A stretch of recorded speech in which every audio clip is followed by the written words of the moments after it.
By then I was waiting tables and actually making money. In their mind, they really believed that I left them high and dry even though I told them 8 months in advance that I was leaving. They were so arrogant that they thought I'd never leave. I mean, come on, they were so arrogant that they thought I would work just for the honor of being around them and learning from their greatness. They actually thought if I stayed and learned from them, I could get my own clients, get rich, and that would be their way of paying me. That's how arrogant they were. Someone else said, "Oh man, you had better be prepared for no family gatherings for a very, very long time." I don't think a lot of people would have gone as far as you did, and that certainly is your own choice, but who loses here now in the name of justice? Your family could lose a lot of money, and maybe they deserve it, but now there is no benefit to anybody but your attorney.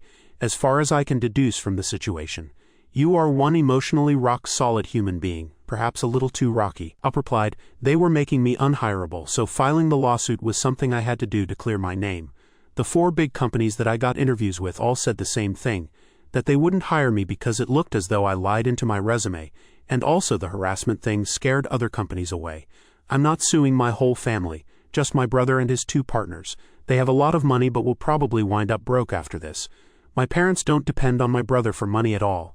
I did call them repeatedly and ask them to stop, but they just laughed at me and kept charging ahead and slandering me. It just became a game to them, and they showed me zero respect. They were hoping I'd have no job to go to and would just come back and work for them again. That's what they thought would happen." Someone else said, "Your brother might go to prison over this. TBH, I think giving those files to your attorney was the wrong thing to do. I'm all for taking your brother to the cleaners because he screwed you out of money, but if your brother goes to jail, you're going to be uninvited to family functions for life. I agree with your attorney that you haven't thought this through, and that you are going to have massive regrets very soon, and wish you could call the whole thing off. My advice to you is to sit your GF down and explain that you handling this the way you have has caused massive damage to your relationships with all your family members, and that you regret that. Ask her to help you not say anything you don't mean, and also ask her to stop saying inflammatory things herself. Explain that you appreciate her support and you feel she's right to think what she thinks, but that you don't want to not see your sisters for the next 20 years, or your mom. So you two need to tone it down some, and try to smooth things over. The next time your dad confronts you, ask him what he wants you to do. If the U.S. attorneys have it at this point, then it's out of your hands. You literally are powerless to stop this train now. So ask him what he wants from you.